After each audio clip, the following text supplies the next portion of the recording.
Bien, tal y como les habíamos prometido, ya está con nosotros el doctor Eddie Nelson Peretén, quien es el asesor del Ministerio de Salud en materia de COVID, con quien vamos a hablar sobre importantes temas. Pero antes vamos a hacer una breve reseña sobre los estudios de este importante hombre de la sociedad dominicana. El doctor Eddie Nelson Peretén es director de la Escuela de Medicina de la Universidad Dominicana OIM y del Centro de Investigación de Salud Global y Biotecnología, asociado a la Escuela de Medicina de esta universidad desde el año 2012. Es también presidente de la empresa de investigación Two Ocean in Health. Recibió su título de doctor en medicina cum laude en la Universidad Nacional Pedro Enríquez Ureñas. Completó una maestría en salud pública en la Universidad Autónoma de Santo Domingo, incluyendo su tesis en la maestría en el año 2003, postdoctorado en epidemiología e investigación sobre SIDA en la División de Prevención de Enfermedades en el Programa Internacional Fogarty de la Universidad de Miami, maestría en Ciencias de la Salud Pública en la Escuela de Medicina de la Universidad de Miami, y se convirtió en el año 2009 en el primer PhD en Salud Global del Caribe, completando su doctorado en la Universidad de Miami, de la cual es profesor asociado de la Escuela de Salud Pública. Para mí, un inmenso placer tenerlo aquí en su programa Verdades al Aire. Muchas gracias, Adolfo, por la invitación. Doctor, quisiéramos comenzar de inmediato. Usted es asesor en materia de epidemiología, sobre todo en el área que tiene que ver con el COVID. ¿Cuál sería la situación, si tuviéramos que evaluar la situación del COVID en estos momentos en la República Dominicana?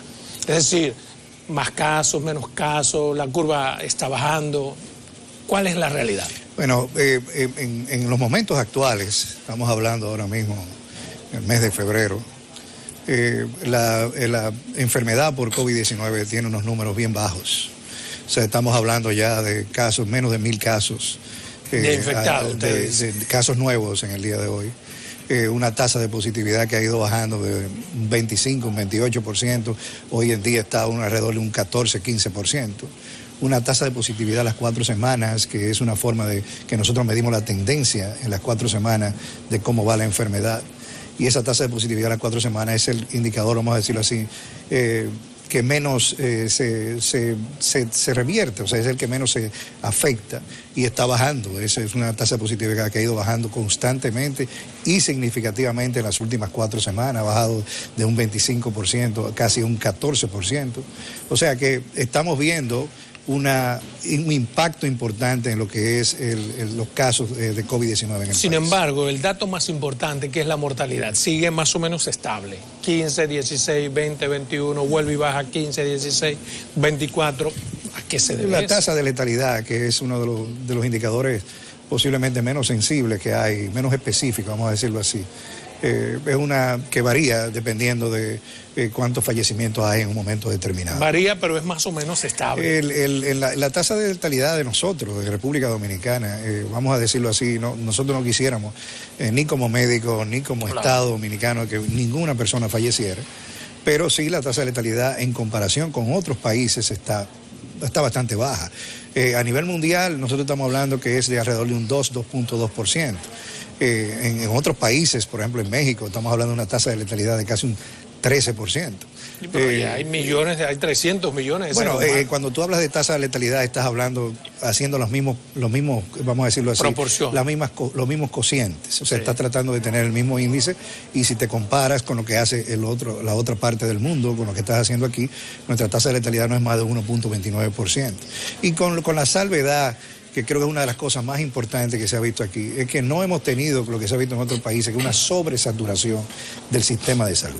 Nosotros no hemos tenido, por ejemplo, gente que está en los pasillos, no hemos tenido gente que está en la calle tratando de recibir atención. O sea, nosotros estamos realmente, podemos decirlo así ahora mismo, estamos bien en un nivel de que podemos decir que estamos trabajando conjuntamente con la población, de que la población ha aprendido y ha madurado. Es casi un año ya que tenemos desde el primer caso, que las estrategias también se están haciendo de manera acorde con todo lo que está pasando, no solamente aquí, sino a nivel mundial, y por sobre todas las cosas esa primera línea, que son los trabajadores de la salud, que definitivamente la calidad de atención hacia esos pacientes que van con comorbilidades y que se atienden, han podido impactar sobre todo lo que es la letalidad en República Dominicana. Pero a pesar de esa, digamos, no saturación que hay en los hospitales, de que no hay ese montón digamos, ¿cómo se llaman?, de personas infectadas.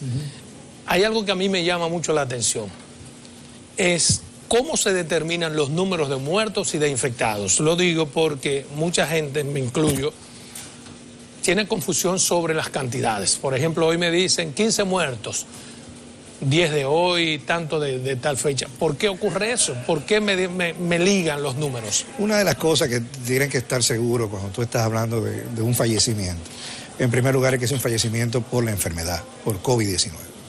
Y para eso hay ciertas cosas que se hacen. Tú tienes que tener ciertos criterios para evaluar esa muerte. Entonces, a veces hay una muerte que ocurre, pero en lo que se detecta, en lo que se informa al sistema. Entonces hay una serie de cosas que pasan para tú poder estar seguro de que esa muerte es por COVID-19. Pero ¿por qué no informar solamente lo que estamos seguros? ¿Por qué me dicen 15 muertos, 10 de ayer, por ejemplo? ¿Qué sentido tiene? Sí, hay lo que se llama un paciente que está sospechoso de haber muerto por una enfermedad. Y hay un paciente que ya está confirmado de morir por una enfermedad. Cuando se reporta eso, uno dice, bueno, mira, en este momento los casos sospechosos fueron tantos y eso ocurrió, vamos a suponer, en las últimas 24 horas. Cuando eso se confirma, entonces se pasa a lo que son las estadísticas y se dice, por eso le digo, no es mejor dar los datos que tenemos confirmados y no me hable de sospecha y después, porque eso tiende a confundir en términos de si los números que me están dando son reales o no. Lo digo porque, por ejemplo, España, México, todos los países dan los números ciertos. ¿Por qué ellos pueden dar los números ciertos y nosotros no? Sin hablar de sospecha. Yo creo que todos estamos haciendo lo mismo. O sea, nosotros nos medimos por definiciones de la Organización Mundial de la Salud y en el área de las Américas por la Organización Panamericana de la Salud. Es solo una forma de reporte que se está haciendo y creo que es transparente. O sea, es la forma más transparente porque tú estás diciendo realmente, yo tengo tantos sospechosos y tengo tantos casos confirmados. Se pudiera decir solamente los casos confirmados, pero eso de alguna manera también puede entenderse, si solamente se reportara que son los casos confirmados, puede entenderse que de alguna manera entonces tú vas a tener 3 y 4 días un brote o un disparo de muertes cuando eso no es lo que ocurre. O sea, lo que tú estás haciendo es decirle transparentemente a la gente cómo va el sistema, cómo está el sistema reportando y cuál final tú vas a tener una tasa de letalidad, tú vas a tener un porcentaje. Bueno, a mí me gustaría que me dijeran nada más los que están muertos. No. O la letalidad del día de hoy y ya, como hacen los países. Yo sigo los reportes de México, sigo los de Rusia, sigo los de España y te dicen y son muchos más casos, 300, 400, hasta 500 casos. Y te los dicen en un día. Sí. ¿Por qué es tan difícil aquí decir cuál es la cantidad de muertos y confirmarlos? Va a depender mucho de lo que es tu sistema de vigilancia. Y eso es correcto lo que tú estás diciendo. Eso va a depender mucho de eso. Si hay una cosa que nosotros entendemos que ha sido una debilidad, no solamente de esta gestión, sino del sistema de salud por más de 30 años, es el sistema de vigilancia. Si tú tuvieras un sistema de vigilancia mucho más fuerte, como hay algunos países que lo tienen, también tú pudieras estar más certero en tiempo real de lo que está pasando. Yo creo que eso es una de las cosas y uno de los indicadores que nosotros queremos mejorar y quizá un indicador de éxito de esta gestión precisamente debe ser mejorar el sistema de vigilancia y darte esos números en tiempo real, no solamente para que tú lo tengas, porque el número per se no hace nada si tú no tomas acción. O sea, se debe en conclusión a que tenemos una cierta debilidad. Hay debilidades en el sistema de vigilancia, eso lo hemos aceptado. Perfecto. Y vuelvo y repito, o sea, el número, más que el número per se, lo que te ayuda ese número es a tomar decisiones. Cuando tú tienes que una gran cantidad de pacientes falleció en un área determinada, entonces eso te sirve para ir a tomar acciones, para ir a hacer un cerco epidemiológico y tratar de contener lo que es la enfermedad para reducir la posibilidad de muerte. Llegan 20.000 vacunas más en el día de hoy. 30.000. 30.000. ¿Eso fue un donativo? ¿Cómo se logran esos donativos? Una donación de la India. Yo creo que es algo que habla muy bien de lo que es la diplomacia, las relaciones que ha tenido el país, el esfuerzo constante que ha venido haciendo el presidente, la vicepresidenta como jefa del gabinete y el mismo gabinete de salud, que ha comenzado a tratar de hacer todo lo que es el lobbying, o sea, tratar de tener relaciones internacionales, contactar países que realmente se solidaricen con lo que está pasando, no solamente en Dominicana, sino en otros países del mundo. ¿Esos donativos, lo que quisiera saber, a petición nuestra o ellos como parte de la relación diplomática? Se hacen de parte y parte. O sea, nosotros lo que hemos visto y comenzamos a verlo, como tú lo sabes, nosotros hicimos un acuerdo temprano con AstraZeneca cuando comenzó a verse ya la posibilidad de que iban a elaborarse vacunas. AstraZeneca fue una de las que primero salió diciendo que iba a tener la manufactura y que también iba a tener los precios acorde con lo que eran los países como el nuestro, que tenía unas dosis que podíamos nosotros pagar. Nosotros comenzamos a ver y a evaluar todo lo que eran esos convenios con estas farmacéuticas, pero al final tú has visto lo que ha pasado, o sea, la manufactura a nivel mundial ha sido, posiblemente se ha quedado detrás de todo lo que es la demanda a nivel mundial y hemos tenido que optar por esa solidaridad en países, no solamente a nivel de país, sino a nivel de agencias internacionales como la Organización Mundial de la Salud, de la cual tenemos, como tú sabes, un convenio que es el COVAX, para precisamente darnos vacunas al país en un porcentaje determinado de la población. Llegaron una primera partida de 110.000 vacunas. Llegó otra segunda partida de 30.000 vacunas. Son 140.000. Llegó una primera partida de 20.000 dosis, sí, y ahora llega una partida de 30.000, tenemos 50.000. 50.000, eso es para vacunar a 25.000 personas. Eso, vamos a vacunar la primera línea. La primera línea que es los médicos que están en el área de fuego. Pero me refiero, perdóneme, a ver si me entiendo, son primera o la línea que sea, por la cantidad que tenemos, 50.000 vacunas, es solamente para 25.000 personas. La estrategia que estamos haciendo ahora es de tratar de vacunar la mayor cantidad de personas posible, porque lo que hemos visto es que mientras más personas tú puedes vacunar, tú puedes reducir la posibilad sí, pero yo me refiero, doctor, perdóneme, si tenemos solamente 50.000 dosis, es para 25.000 personas, porque es dosis doble. No, sí, pero tú vas recibiendo las dosis y vas vacunando. Si tú tienes 50.000 dosis, vamos a suponer, que creo que por ahí que va tu pregunta, sí, y yo tengo las 50.000 dosis y no me llegan más vacunas, exacto, yo tengo que seguir vacunando y voy a vacunar 50.000 personas y tengo Pero eso sí te llegan más. No, hay tiempo necesario para la segunda dosis. Por ejemplo, en el caso de AstraZeneca, tú puedes esperar hasta 8 semanas para poner una segunda dosis. Entonces, lo que se hace la planificación es de conseguir la vacuna. Y no es un riesgo, no hay un riesgo ahí. Bueno, todos estamos a nivel mundial en el riesgo de la manufacturación, que es lo que tú quieres expresar. Sí. O sea, y si no llegan la segunda dosis, bueno... Se perdería incluso el que se vacunó con la primera dosis. No se pierde. No se pierde. Si me vacunan después de un mes... No hay una inmunidad que se mantiene, eso es importante y gracias por tu pregunta. Sí. Es una inmunidad que se mantiene, que se puede mantener, lo que se ha visto incluso en AstraZeneca, con la vacuna de AstraZeneca tú puedes mantenerla hasta las 12 semanas, estamos hablando de 3 meses, y es una de las planificaciones y estrategias que nosotros vamos a hacer es vacunar la mayor cantidad de gente que se pueda, tratar de bajar los niveles de infección en el país y al mismo tiempo asegurar de que la gente tenga su segunda dosis para que tenga la eficacia y efectividad que nosotros queremos. Dice la vicepresidenta en el día de hoy que está negociando con otras compañías farmacéuticas. ¿Hasta cuándo vamos a negociar? Digamos, ¿qué partida? Se supone que el país necesita 20 millones de vacunas, no más. El compromiso que hay es para la cantidad de personas que se va a vacunar con la evidencia que se tiene ahora, que son todos los mayores de 18 años. Los mayores de 18 años estamos hablando de una población de 7 a 8 millones. Como dijo el presidente de la República, como tú lo sabes, se comprometió el mismo día a que todo el mundo se iba a vacunar en el país y que la vacuna iba a ser gratuita. ¿Tiene usted un censo de cuántos somos los mayores de 18 años? Porque eso determinaría qué cantidad necesitamos. Alrededor de 8 millones. De 7 a 8 millones de personas. ¿En otros países vacunan a los menores de 18 años también? No. Los menores de 18 años porque no ha habido estudios en esa población, ni tampoco en embarazadas. La única vacuna que dice que puede vacunar de 16 a 18 porque incluyó ese grupo de población de 16 a 18 es la de Pfizer.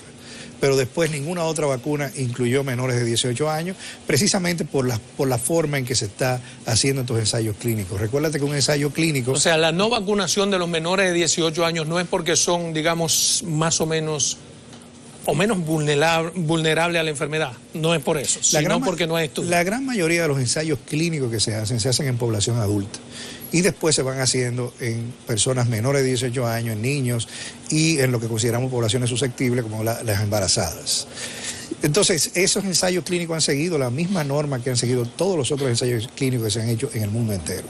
¿Qué es lo que estamos esperando ahora? Ya ha comenzado a haber estudios que se están haciendo en la población menor de 18 años y en embarazadas. Entonces, cuando esos estudios vengan y tú tengas la evidencia, entonces tú podrás colocar y ver la efectividad, en primer lugar la eficacia de esa vacuna y después ver la efectividad cuando comiencen a hacerlo en grupos de poblaciones reales. Mucha gente cuestiona, presidente, ¿por qué no se vacunó de primero para que dé el ejemplo? Otra gente dice, bueno, pero ¿por qué tiene que ser él con ese privilegio? Se estableció un protocolo. En ese protocolo, ¿cuándo le toca al presidente? El presidente va a ir acorde a su protocolo. Va a ir en el grupo de edad que le toca y va a ir al lugar que le toque también. ¿Por qué no lo hizo de primero? Bueno, estamos siguiendo el protocolo. Yo creo que es una de las cosas que es un ejemplo. Pero digo, estamos siguiendo el mismo protocolo de otros países. Sin embargo, vemos que el presidente decide vacunarse, un tanto para dar tranquilidad a aquellos que son incrédulos. Cualquiera piensa, bueno, pero si se la puso Luis Abinader, ¿por qué yo no me la pongo? Yo creo que eso es algo que tiene que dar de ejemplo en el país. O sea, hay países que han optado porque el presidente se ponga de primero la vacuna. Tú tienes diferentes tipos de cultura, diferentes tipos de poblaciones, diferente aceptación de la población. Yo creo que lo que ha hecho el presidente precisamente es poder poner un ejemplo y decir, no, yo me voy a ir a someter al protocolo, aquí nadie va a ir primero ni segundo, lo vamos a hacer por fase, lo vamos a hacer cuando a mí me toque, yo me voy a poner, cuando a la vicepresidenta le toque, se la va a poner, y cuando todos nosotros, incluyéndome a mí, en el gabinete de salud nos toque, también nos la vamos a poner, y así no va a haber ningún tipo de desviación del protocolo que no. ¿Qué pasaría con alguien que viole el protocolo? No, eso es sancionable. Va a haber sanciones. ¿En qué medida? Va a haber sanciones. Esas son de las cosas que nosotros estamos ahora mismo evaluando como Gabinete de Salud, aunque no creemos que va a haber ninguna violación del protocolo. Estamos ahora mismo haciendo esto por fases, muy bien monitoreado. Y vuelvo y te repito, con el ejemplo que ha dado el presidente, es precisamente para que todo el mundo sepa que no debe violar el protocolo y no debe violar las fases del plan de vacunación. ¿Cómo se decide dónde vacunar primero? Digamos, comenzaron aquí en el Hospital Ramón de Lara. Luego pasaron a Santiago pero ¿cómo deciden quién va primero? Eso me lo contesta en 2 minutos porque nos vamos a la primera pausa comercial. Bien, continuamos con esta interesante entrevista con el doctor Edinelson Peretén, quien es el asesor en materia de COVID del Ministerio de Salud. Antes de irnos a una pausa comercial le preguntaba, ¿cuál es el criterio para decidir qué provincia va primero?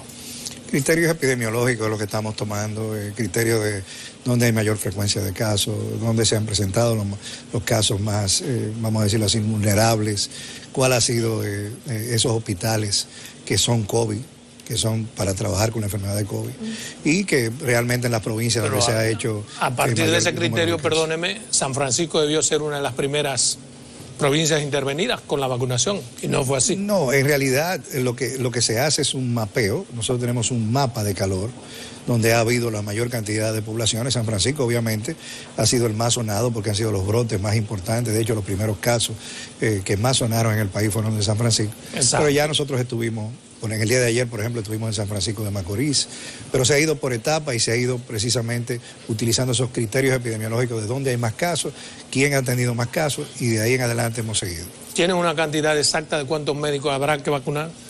Sí, estamos hablando de unos 30.000 más o menos. 30.000, sí. O sea, se necesitarán más vacunas. Hay más médicos que vacunas. No hay dudas. Y vamos a seguir teniendo, como te habíamos dicho anteriormente. Tuvimos una primera partida de 20.000, ahora tenemos una de 30.000. O sea que nosotros vamos a cumplir con lo que nos hemos planteado, sobre todo en esta primera etapa, que es la línea. Para nosotros es muy importante cubrir a todos los médicos que están en esa línea de fuego, en esa primera línea atendiendo pacientes. Hasta ahora, el día de hoy, en este momento, ¿cuántas personas vacunadas van? Alrededor, ya el primer día hicimos unos 373. Yo creo que ahora mismo ya tenemos unos 1.500, 2.000 vacunados. No es muy lento, no va muy lento el proceso. Bueno, vamos teniendo las fases. Digo, porque hay países que vacunan 1 millón de personas al día. Bueno, nosotros hemos ido yendo según las fases que hemos planteado. Yo creo que una de las cosas importantes es nuestra primera etapa. Hemos visto también lo que es el monitoreo de los eventos adversos, que hasta ahora no hemos tenido eventos adversos. Pero no es muy lento. Entendemos que vamos al ritmo que nosotros estamos esperando. Nosotros vamos a ir acelerando a medida que vamos tomando más, vamos a decirlo así, más experiencia en lo que estamos haciendo. La vacunación lleva su tiempo. Recuérdate que no es una vacunación como la vacunación que se hace normalmente. Yo lo sé, pero yo parto de que si en un país se vacuna 1 millón de gente al día, ¿cómo es posible que aquí no vacunemos 20.000? Fíjese la diferencia que estoy dando, 1 millón a 20.000. En realidad, lo que tú te estás refiriendo es a una vacunación masiva, que es otra etapa de lo que nosotros vamos a hacer en el plan de vacunación. O sea, nosotros estamos vacunando ahora mismo los médicos. Cuando nosotros tengamos esa vacunación masiva, que es la de 18 a 49 años que vamos a tener, que es otra fase ya de lo que es el plan. Ahí no sí tienen una fecha para eso, no se han puesto esa espada de Damocles de una fecha para comenzar esa vacunación masiva. Nosotros tenemos que recibir las vacunas, estar preparados, obviamente, que es lo que estamos haciendo logísticamente, e inmediatamente lo que nosotros tenemos que garantizar es que inmediatamente lleguen esas vacunas, nosotros hacer el plan de vacunación. ¿Cuándo masiva. Comienza? Cuando lleguen las vacunas. Cuando lleguen. Lo digo porque ya hemos visto cómo en el pasado se ha dado un plazo fatal y ha operado en contra. Bueno, o sea, aún con las buenas intenciones de Luis, de la señora vicepresidenta, ponerse un plazo fatal ha operado en contra. ¿Por qué?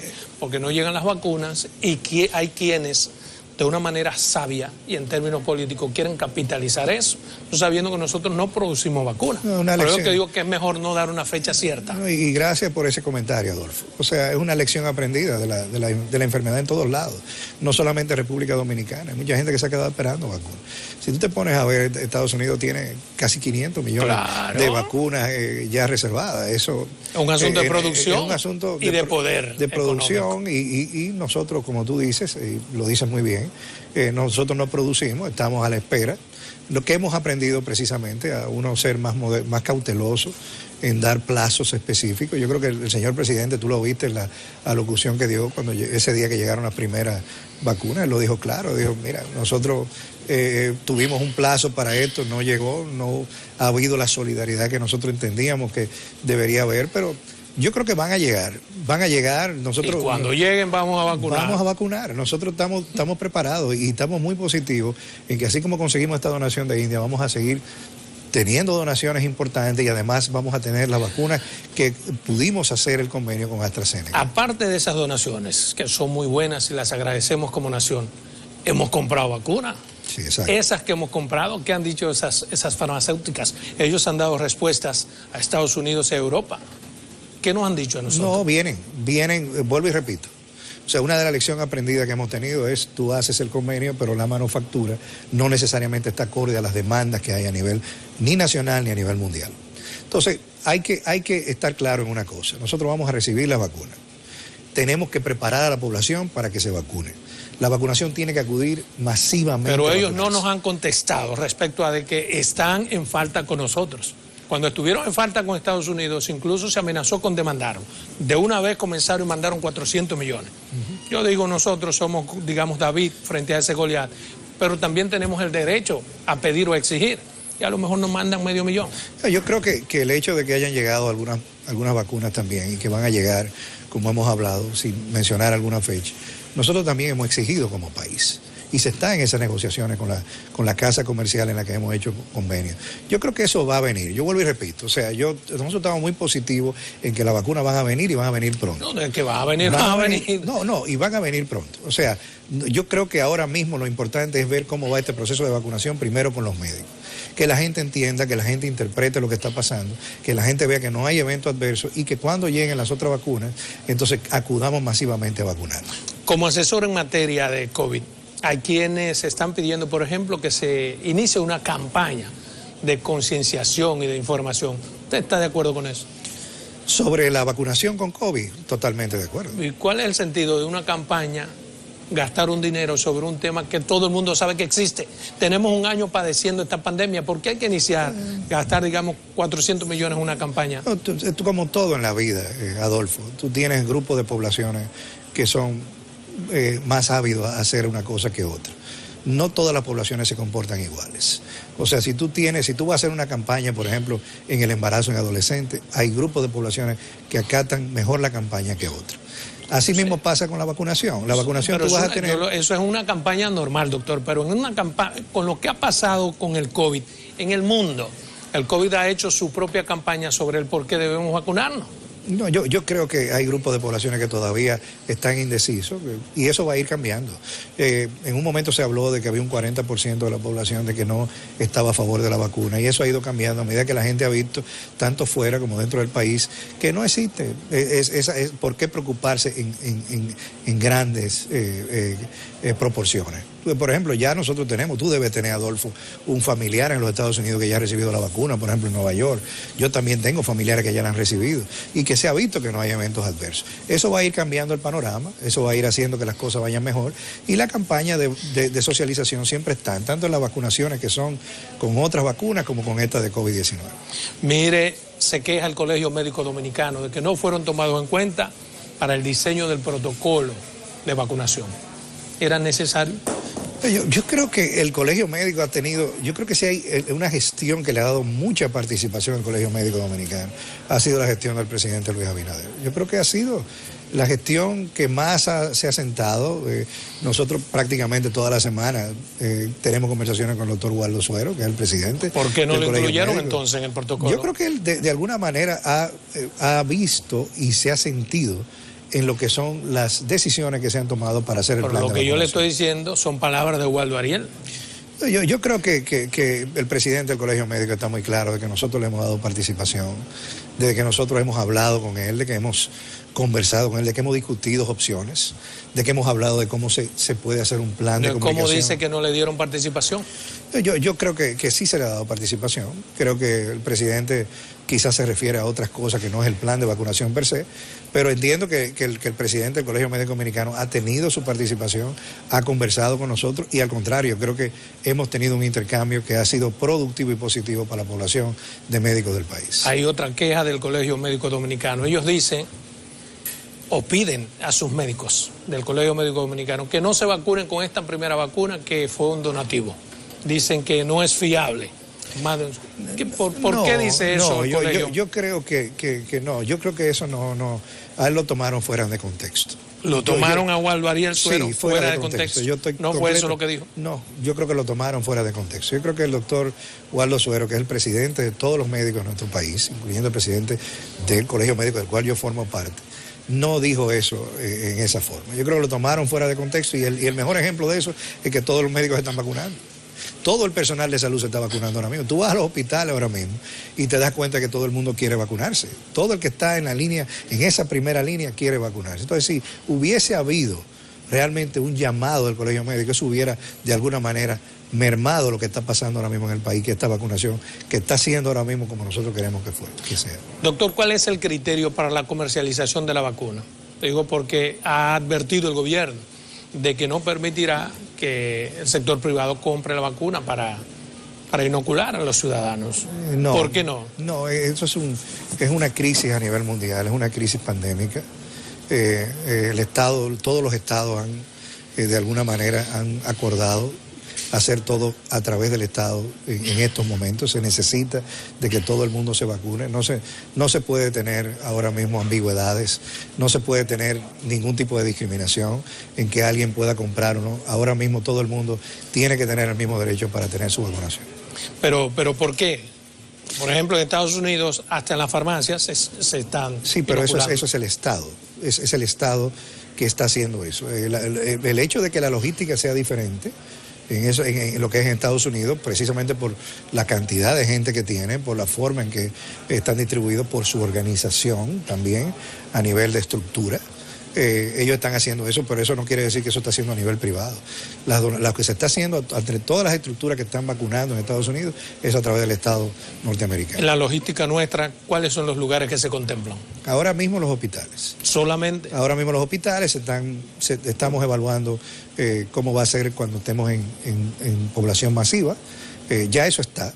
Entiendo que eso es algo que le toca decir a la vicepresidenta como jefa del gabinete y nosotros estamos en espera de que ella diga cómo va a ser todo ese proceso de vacunación. ¿Ya se definió en qué lugares se va a vacunar? Nosotros ¿Se tomó en cuenta el criterio de la Junta, el padrón electoral o se permitirá que se haga? Eso es uno de los criterios que se está tomando y vuelvo y te repito, la vicepresidenta como jefa del gabinete será la que va a decir cómo va a ser cada fase y en qué lugar lo vamos a hacer. ¿Cuándo será eso? Para anunciar el protocolo. Entiendo que va a ser en cualquier momento. O sea, eso la vicepresidenta puede decidir hacerlo en esta semana o en la próxima semana. Mire, se supone que China también iba a hacer un donativo. ¿En cómo van esas gestiones? Creo que va a venir un donativo.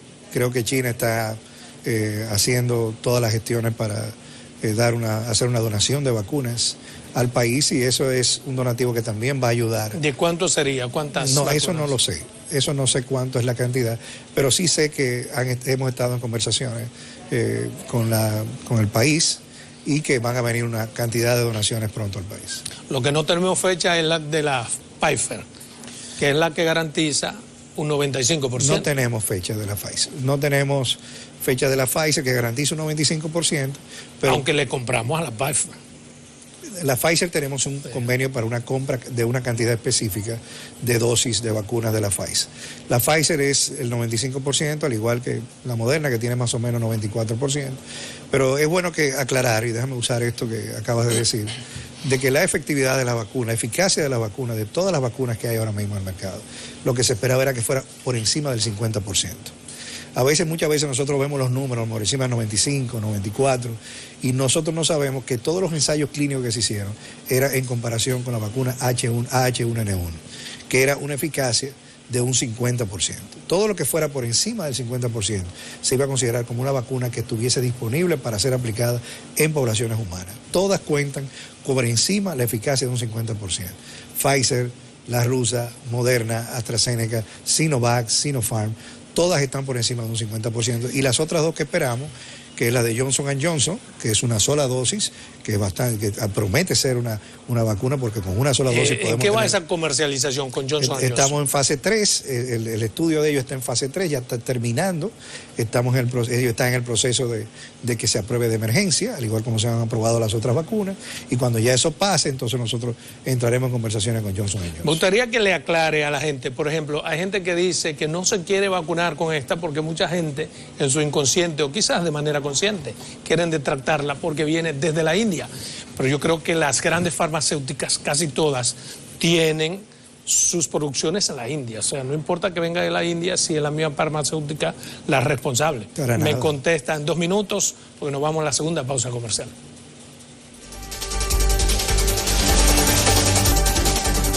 Bien, antes de irnos a la segunda pausa comercial, hablábamos con el doctor sobre la factibilidad de la vacuna, no importa que haya sido fabricada en la India, pues a final de cuentas todas las casas matrices tienen su equipo de producción en la India. Sí, o sea, eso es algo que ocurre no solamente en esta vacuna, sino en otras vacunas también que se han usado en poblaciones humanas. Tú siempre vas a tener manufactura en diferentes países.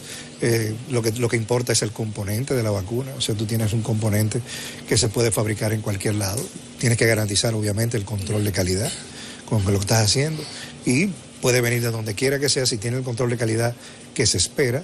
Esa es una vacuna que se espera también que sea efectiva en poblaciones humanas. O sea, esa vacuna AstraZeneca producida en la India es la misma AstraZeneca que se produzca en cualquier parte del mundo. Entendemos que sí. O que tiene el rigor de la compañía. Entendemos que sí. La Pfizer que se fabrica en la India es la misma Pfizer. Entendemos que es solamente un problema de manufactura, que están buscando una forma de hacer una mayor producción debido a la demanda. El mismo rigor científico. Entiendo que sí. Mire, hay quienes entienden que la vacuna debe ser obligatoria, doctor, por aquello de que, bueno, está bien, digamos que tú tienes tu autodeterminación, pero no tienes autodeterminación para infectar a los demás. Un dilema ético muy importante que tú acabas de traer a la mesa. Eso siempre va a haber esa discusión en que si debe ser obligatorio, y después viene la otra cosa que si es voluntario, porque yo tengo todo el derecho de saber y qué decidir con mi cuerpo. Eso tú lo haces siempre. O sea, cuando tú vas a una clínica, un hospital y te dicen... Lo que no tiene derecho a enfermarme a mí. Bueno, ese es el otro lado del dilema ético. ¿Cuál es su valoración? ¿Qué hacer en ese caso? Yo creo que en el caso que estamos viviendo, que es una enfermedad muy sui generis, en la que hay tantas cosas que hemos aprendido, en la que hay cosas que en un momento determinado se convierten en verdad, y en otro momento puede ser que esa verdad ya no sea de la envergadura que le hemos visto, en la que se han hecho muchas cosas, vamos a decirlo así, en poco tiempo. Nosotros tenemos solamente un año Cada cual tiene el derecho a decidir, y sobre todo los mayores de 18 años, decidir qué. O sea, que no debe ser obligatorio lo que usted me está Nosotros diciendo. lo que estamos haciendo es haciendo un consentimiento informado. O sea, nosotros con el plan de vacunación estamos invitando a la gente que se vacune voluntariamente. Hasta ahora, el 100% aceptado. Mi pregunta es si usted está de acuerdo o no con que sea obligatoria. Yo entiendo que la voluntariedad en este momento es importante. Es importante de que uno voluntariamente vaya a hacerse su vacunación. O sea, no debe ser obligatorio, según usted.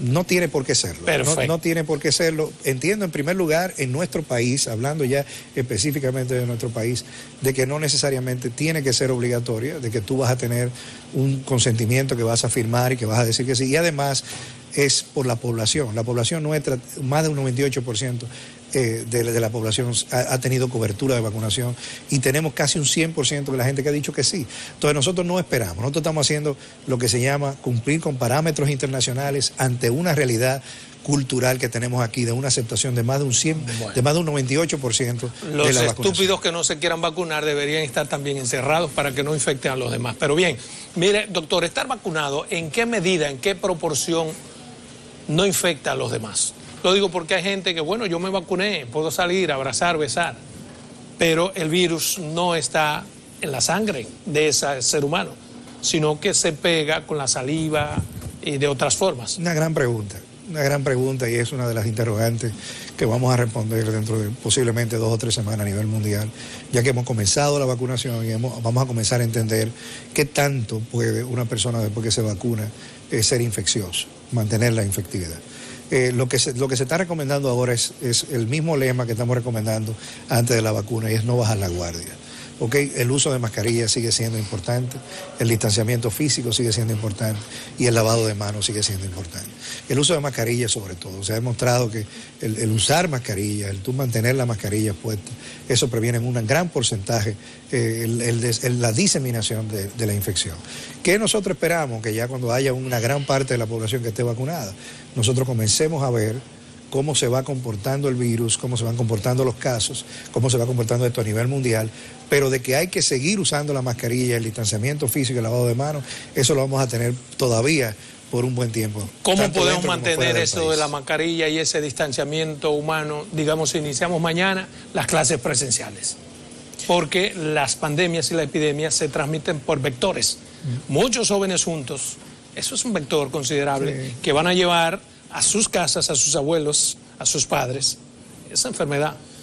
Yo creo que una de las lecciones aprendidas también, Adolfo, de esta enfermedad es que ya no somos lo mismo después que hemos tenido Pero usted favorece las clases presenciales, como hay sectores atacando, presionando al gobierno. Creo que las clases, primero, de alguna manera nosotros hemos entendido durante ya el tiempo que tenemos en esta enfermedad, de que no podemos vivir aislados, de que de alguna manera nosotros tenemos que comenzar a ser creativos, siempre guardando lo que es la protección para el otro.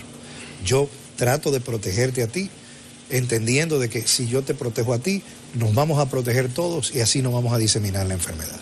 Si en las clases, por ejemplo, nosotros hacemos lo que se llama la virtualidad, que es lo que estamos haciendo ahora, clases a nivel virtual, nosotros también tenemos que ver cómo a medida que vayamos entrando en este proceso del plan de vacunación y entremos en lo que es la inmunidad de rebaño, cómo vamos a ir haciendo ese regreso a las clases, ya sea vacunando a los profesores, ya sea vacunando sobre todo ese grupo de profesores. O sea, la presencialidad usted la sujeta a la vacunación. Entendemos que sí, entendemos que la presencialidad va a tener que ir viniendo de la mano, tiene que venir de la mano de todo lo que va a ser este plan de vacunación, el éxito que tenga este plan de vacunación, el éxito que tenga en la repercusión de la reducción de la tasa de letalidad, de la mortalidad por la enfermedad, de haya menos casos.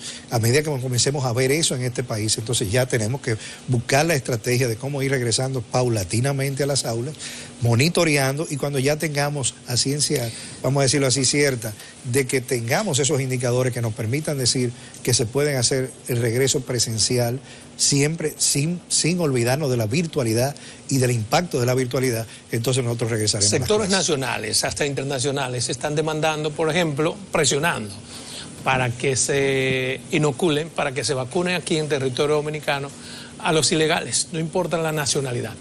en esta primera fase como los demás. ¿Cuál es su visión sobre eso? La estrategia debe ser a nivel mundial de que todo el mundo debe vacunarse. Si tú no vacunas, por eso la solidaridad es tan importante, si tú no vacunas a la población mundial van a comenzar a venir las variantes. ¿Qué significa las variantes? Que van a comenzar a haber mutaciones. Pero no hay un orden de prioridad, digamos. Bueno, si usted tiene dominicanos aquí pagando impuestos y son dominicanos y la vacuna se compra con los cuartos dominicanos, vamos a comenzar por los dominicanos y luego... El plan de vacunación definitivamente tiene su fase, como lo sabes, y hay un orden secuencial de eso. ¿Cuál es el orden? El orden secuencial es médicos, ¿verdad? Tenemos docentes, militares, personas con comorbilidades por encima de 65 años. O sea, esas son las fases y vamos a tener una población de 18 a 49 años que va a ser vacunada masivamente. Ahí entra todo el que está primero en nuestro país debe recibir la vacuna. Debe recibir legal la vacuna. O ilegal. Bueno, de alguna manera, si lo hacemos a nivel de padrón, como es una de las cosas que se ha planteado, entonces vamos a comenzar precisamente por aquellos que están legalmente residiendo en el país. Y todo el ciudadano que esté en ese padrón va a estar incluido dentro de la vacunación. Por casualidad, ¿Salud Pública tiene datos sobre extranjeros infectados en el país? ¿Tiene una relación? Nosotros no tenemos ahora mismo lo que es, no hemos hecho ese cruce. ¿Por qué no que lo es un cruce hecho? Importante. Exacto. No lo hemos hecho. No hemos, vamos a decirlo así, segmentado población extranjero nacional. Es una de las cosas que ahora que lo preguntas, quizás pudiera hacerse en un momento determinado. Pero he visto en otros países que quizás eso es con la necesidad de ver cómo hacemos estrategias más dirigidas a ver una reducción del impacto de la enfermedad, más que por la nacionalidad en sí. Mire, usted es infectólogo, o sea, no es solamente que sabe de COVID. El COVID hemos aprendido todos juntos. Epidemiólogo. Epidemiólogo, exactamente, sí. Perdón. Tenemos 3 casos de difteria aquí en el país. Sí. ¿Eso es para alarmarnos o qué no les preocupa? Bueno, siempre que hay un caso de enfermedad inmunoprevenible es porque realmente es un motivo de preocupación. Porque eso está muy bien controlado, en el país sobre todo está muy bien controlado. Cuando ocurre un caso, eso es una bandera roja tanto para el país como para la región. 3 casos que hubo, como tú bien lo dices, 3 casos separados, no fue en un mismo lugar, lo cual en cierta forma nos da un poco de tranquilidad, si se pudiera decir. Si hubiera sido en una misma comunidad ya hubiéramos hablado de un brote y eso hubiese sido ya una forma diferente de abordaje. Están en 3 lugares diferentes, hemos hecho las observaciones del lugar, hemos ido a ver los contactos de esas personas y obviamente hay que enfatizar y reforzar lo que la vacunación. ¿Y qué han detectado con esos 3 casos en lugares diferentes? No ha habido por suerte, no ha habido una diseminación a nivel comunitario de que esos casos hayan sido infecciosos a otras personas que hayan estado en contacto.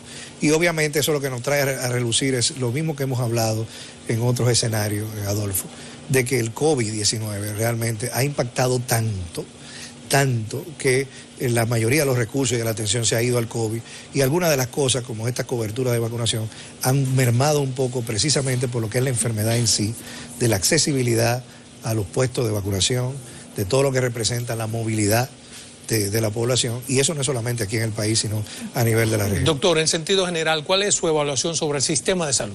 Hago esta pregunta porque gobiernos tras gobierno, hay que invertir demasiado en salud. Y es como que alguien miente sobre las inversiones. Pues si aquel invirtió 70.000 millones, este no puede invertir 70.000, porque ¿de dónde se fueron aquellos? La inversión quizás que debe haberla, debe ser una inversión estratégica. Debe ser una inversión más que ahora mismo a la atención, debe derivarse hacia la prevención. Yo creo que el paradigma ahora de atención primaria es el paradigma que debe ser un indicador de éxito de la gestión del presidente Luis Abinader. Sin embargo, no arranca. Tiene que arrancar. Es una necesidad. La atención primaria tiene que arrancar. Es una necesidad. No es porque ya nosotros querramos o no querramos. O sea, lo que ha venido a decir la enfermedad COVID-19 es que la atención primaria, si no ocurre, nosotros vamos a perder todo lo que hemos ganado en otras cosas. Y el mejor ejemplo de eso, por ejemplo, son los países que han apostado a una atención terciaria. Pero yo he venido creciendo, perdóneme, en términos profesionales, haciendo preguntas a los médicos sobre la atención primaria, y todos los años que tengo, ya 26, es esa misma respuesta. Tiene que avanzar. ¿Por qué? ¿Por qué no se implanta? ¿Por qué no arranca la atención primaria? Yo creo que es cuestión de que no había pasado quizá el impacto de una enfermedad como esta. Yo creo que esta enfermedad, si hay una de las cosas, de las lecciones aprendidas que puede ser convertida como crisis en una oportunidad, es precisamente la atención primaria. ¿Pero y por qué? ¿Qué incidencia tiene el COVID para que sea tomada como modelo de que necesitamos la atención primaria? Tú te fijas, por ejemplo, en cómo algunos países que han apostado a la atención primaria han ido en cierta forma teniendo mejores números que lo que han apostado a la atención terciaria. Volvemos a compararnos con el país más importante y más desarrollado del mundo, que son los Estados Unidos. Si tú te fijas en cómo se ha manejado la enfermedad en los Estados Unidos, el número de casos que ha tenido, la mortalidad que ha tenido en los Estados Unidos, es algo que te dice a ti que un país que ha dado el 17% de Producto Bruto Interno para el sistema de salud, 17% del Producto Bruto Interno para su sistema de salud, y no ha podido con una enfermedad como esta, es porque ha apostado a la atención terciaria. Usted tiene maestría en estudios relacionados con el SIDA. Sí. ¿Cómo anda el SIDA en República Dominicana? El VIH está en menos de 1% en población general. Eso significa que ha crecido. Eso significa que de alguna manera nosotros estamos casi en los mismos parámetros que teníamos en el año 1997-1998. Pues no ha crecido. No ha crecido, se ha mantenido por debajo de 1% de la población general. Lo que sí hay problemas es con los grupos más vulnerables. Los grupos vulnerables, como son hombres que tienen sexo con hombres, los transexuales, trabajadoras sexuales que han mantenido ¿Son vulnerables o expuestos? Pues vulnerable es cuando tú estás desprotegido, pero cuando tú eres quien no te protege. Son grupos vulnerables por muchas razones. Son grupos vulnerables porque en cierta forma tienen una discriminación que no les permite insertarse a la sociedad. Son grupos vulnerables. ¿Aquí se discriminan a los pacientes con SIDA, en su opinión? Se ha reducido bastante.